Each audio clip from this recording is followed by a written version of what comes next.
Hello everyone, I am Kari Melhus Mullin and I am part of Riverside Print Group here in Cambridge, Ontario. And we didn't just open, we have had a show going at the Preston Galleries since December 2021. And if you are local, please come out and have a look.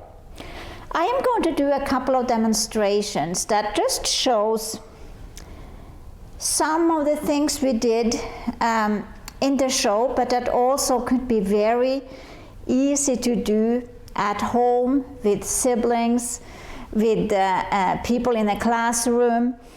And what we did in the group for the show, we had actually 9 lino print blocks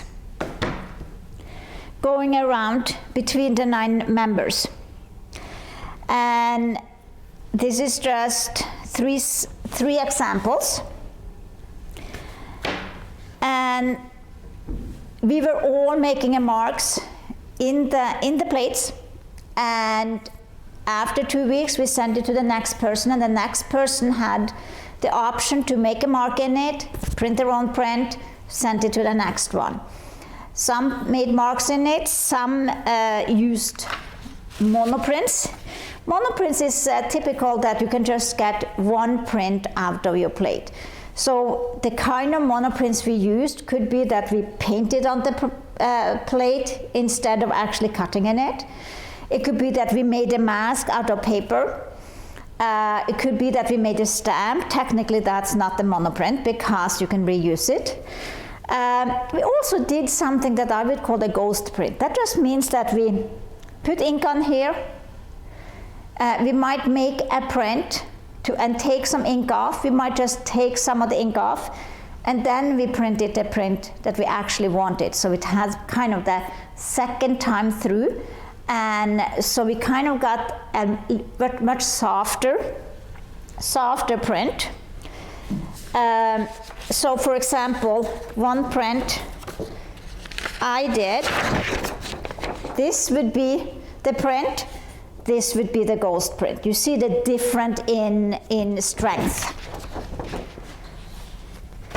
Another way we could use the ghost print is that for this one, the plate was, when I got it, actually like that, minus the hammer. And this was like a fence with a tree or something in the background. So when I looked at it, I thought, that looks like a nail. So I turned it around, just made a mask out of paper, inked it up and masked it. Then I took the mask off. And for that print, and printed it again. So you can see the outline of the hammer, but it is, again, what I would call the ghost print. So that's one way we could use the ghost print for this. Another thing we did, we also printed with the same plates that was going around. We printed some print where all of us made an imprint on the same paper. So we all had different colors. So I had the dark brown. So these are mine, some leaves here, some lines. And all these, we all did 9 of these. So that, with 9 members, that would be 81 prints. Then we did these, and we made actually 3 of each plate, but we chose one of them. And if you come by Preston Galleries, you will see, or Preston Libraries, you will see this as our featured print when you come in. So it is an installation of actually 90 prints. Okay. So today, I'm going to build on one I made. This was a plate that actually Heather Franklin started with. She meant it to be water in the background, but I thought it looked like a waterfall. And I made eagle in front of it. So that is what my demonstration is going to be based on. And what we need, I have changed it a little bit so it will be really easy to get supplies. So we, instead of the liner block, we're using fun foam. Instead of ink, we are using acrylic paint. This is two different qualities that both works fine. When we use acrylic paint, we need something called slow dry medium, because the opening time or the time from the paint drying is quite short. So when we put this in, it will take a longer time to dry. And of course, when we're going to print it, we don't want it to dry on our plate before we get that plate printed on the paper.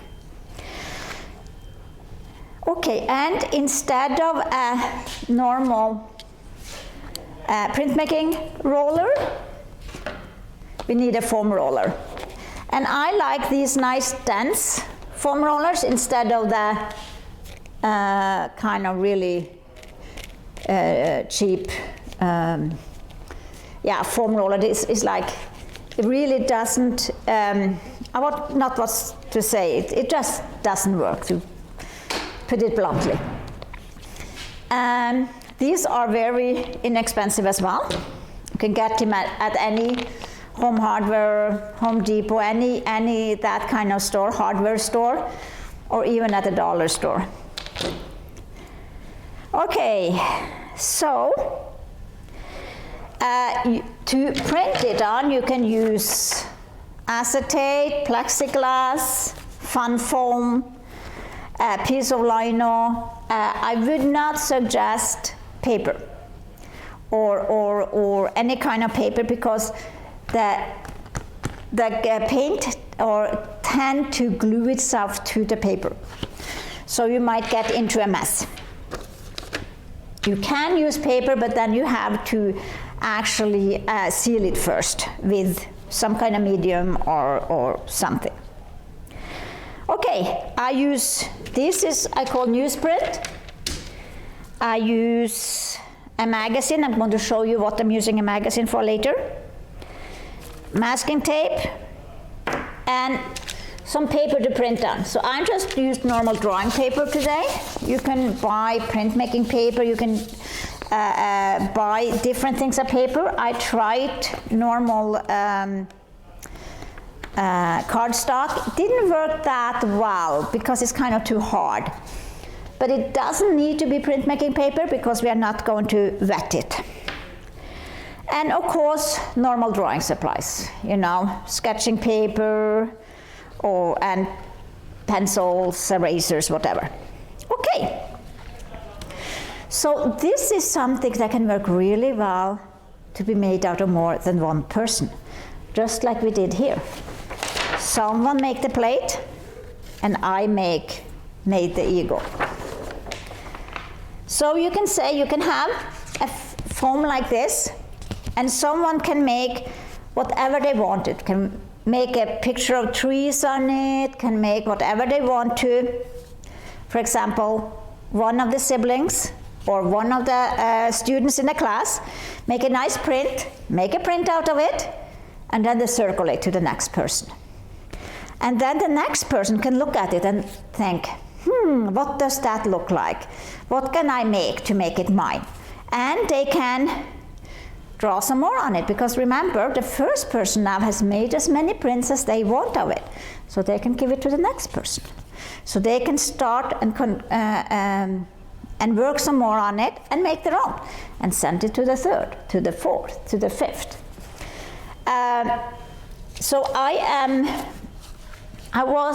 You can also take, if you are a printmaker, you can take a print you had from before. For example, I have a plate here that I took some marks in, and that could look like stars. And it would easily fit with an eagle in front of the stars, right?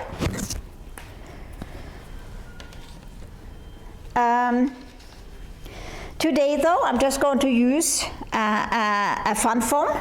I'm not going to have something behind it, but that is something I would suggest that you guys would do it. It would really work well. When we're using fun foam, of course, first I have to draw the eagle. So I just I went online and got an image that I drew. I didn't trace, I drew it, so it's my own. And then I cut that out and traced it on my foam, because this is going to be my mask and this will be my image. So if I just looked at it and drew it again, they might not be exactly the same size and so forth. Okay, so when I have drawn that on, so I know where it is, I take a pencil and I just draw a deeper line. And I draw a deeper line, and I might have to go over it 2-3 times. So I draw a deeper line all around. And you can actually feel it, that it is an imprint. And I'm going to do it a little bit more, because if you do it really good, because you want it quite deep. I'm not sure if you can see it, but you can actually see the imprint on the back. You don't want it to go through so it actually break, but you want a good imprint. And you do that all around on all your lines. But of course, the balded eagle is white on the head and white on the tail. So what I did, I just took my pencil or another object, might be something else that you actually don't get the black line. And I just pressed it down all over. When I'm going to put ink on there, I might have to, it might still be some ink coming in there. So I'm going to just use a Q-tip to take that up. So I have lots, so yes, so that's on my supply list, Q-tips. Forgot to put it on my supply list, there you go. Okay, yeah, so then I cut it out, and this is going to be used as a stamp for my print. So then I'm going to do something called orientation. Orientation just means that we want all the prints to be in the same place on the paper. And especially for this, because I'm going to print it twice on the paper. First just the plate, blue plate, and then the eagle. And I want it to be in the same place. Or actually, this one I might be using the eagle just as a stencil, but it's still good to have a good orientation. So what I do, I glue or tape my,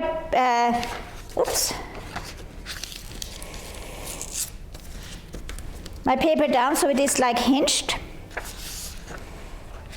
like that.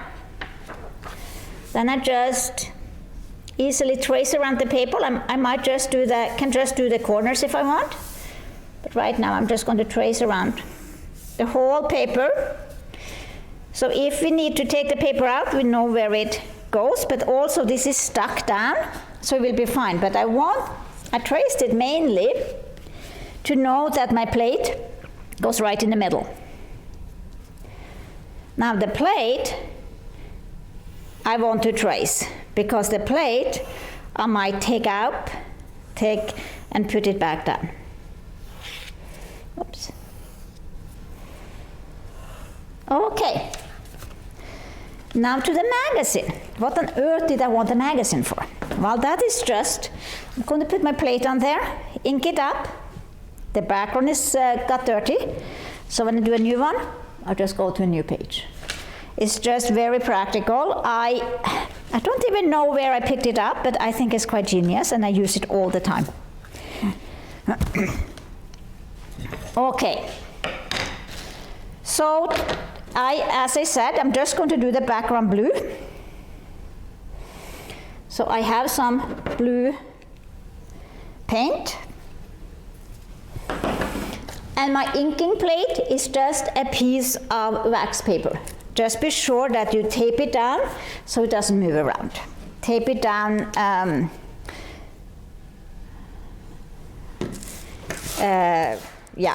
taut, is that what you call it? Then just start to roll it on your roller.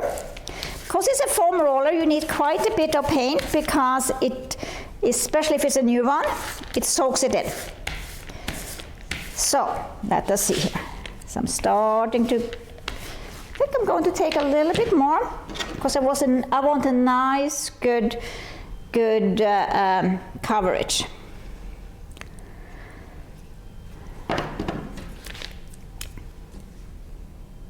Again, this is just for it to have a longer opening time. And when I roll it out, I want it a nice thin layer. I don't want blobs.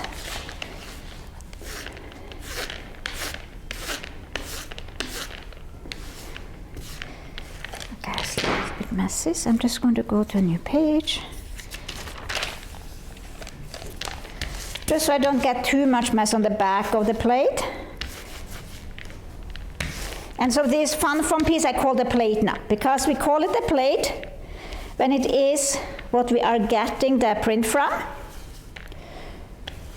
If you're carving it, if you're making marks in it, if it's just a plain like this. And I'm going to put it right on my orientation marks. Then I'm going to take, so remember, this is like the plate. So this will be like that. So my mask have to be the same way. I am going to, no, I'm just going to, I could, on the one I did earlier, I actually cut off some of the tips just to be sure that the color from the background came through. But I'm very, very careful with how I drop it down. That shouldn't be a problem. So I just put it down where I want it. Then I put this over. And then, well, I think that's another thing I forgot to put on my supply list. Any kind of spoon, any kind of rounded surface that you're able to press quite hard. It could be a tablespoon. I prefer a wooden spoon. You can also buy sprayers, and you can also use your rollers. But the thing with the rollers is if you have excess paint, they will squeeze the paint. But I find halfway through, I kind of check it, and if it is lots of round marks from my spoon, well, this looks very nice. Turned out very good. So I'm just going to do a little bit more.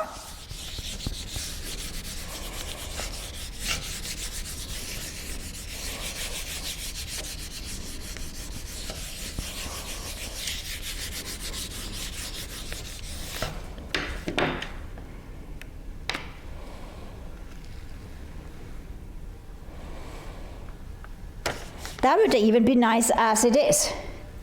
I hope you can see this very nice, clean imprint. So now I'm going to make my stamp. So this is ready to go.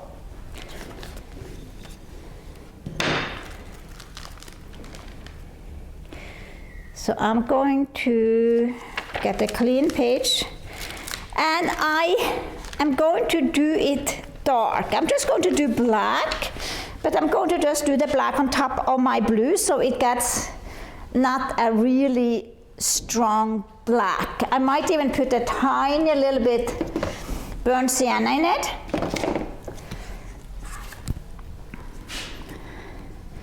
And of course, since we are using paint, I have more freedom to use colors because paint is cheaper than ink, and if you have paint around the house, you tend to have more than just one color. Often if you do printmaking, you just use black.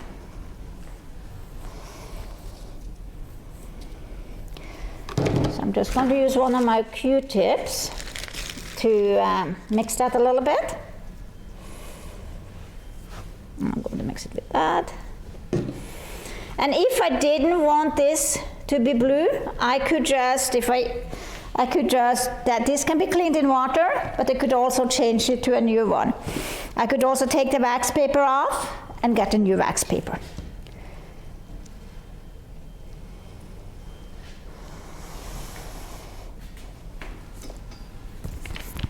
So let us see here. But I thought, since I'm doing black with brown in it, it will really cover the blue, so it wouldn't be a problem. So I just gently go over. I want a nice, good coverage.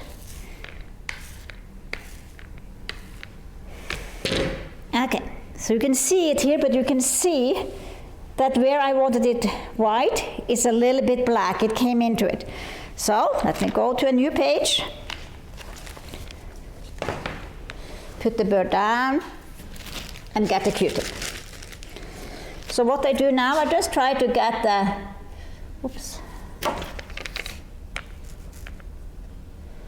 just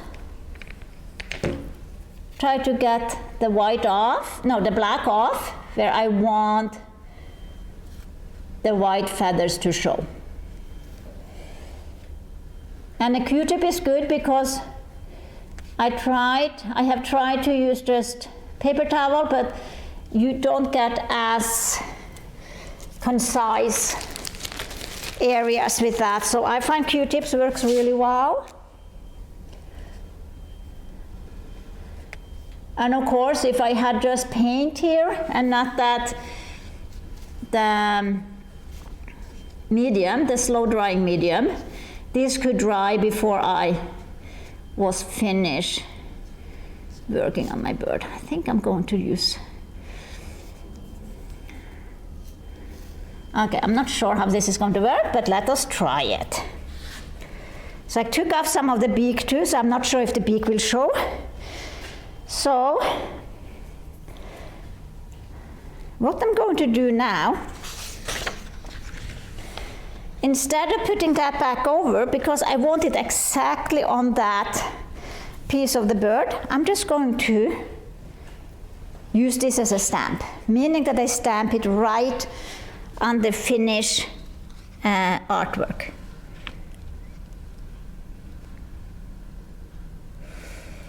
So I'm trying to just get it right where it was. And then put it back over. It's always best to press down on the paper side, so you press the paper into the foam or into the plate. It's not so, if I pressed on the plate side, since it is foam, I would be able to press it down quite well, but if that was a plexiglass or metal, it's harder to press down into each crevice and each line, but since it is pressing on the paper side, I get it nicely in there. So now just gently lift. So let us see how this works. Oh, I think it worked quite well. The white got almost too white. But of course you can even go in with a little, if I had a little toothpick or something like that, I'm going to try with my, just to get the lines back in for the beak. And so I'm not painting with pencil right now, I'm actually painting with the ink. And that would be nicer if I had a toothpick or something like that, because, and if you find that difficult, you can always go in with a marker afterwards. I'm also going to just a little bit because I kind of hoped I could get a little bit lines here.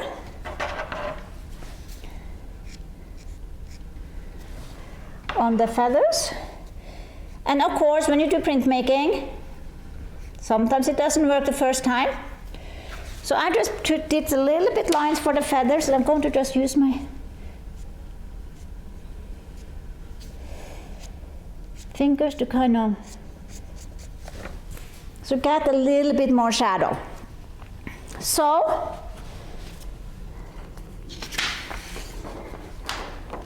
this is, it's a second, but it's one very similar to the one I had for that plate in Preston. Here is one I did today that you easily can make together with your children, with your students in your classroom, if you're a child, with your teacher, or mom and dad. Yeah, and I think that the outcome is really nice, and we just used paint, we just used things that you can buy very, very cheaply. And of course, as I said, you can do it on a different background. Okay, well, I hope you have enjoyed this little demonstration, and I hope it could be a help for you to think about what to do with your kids or what to do in the classroom. Thank you very much.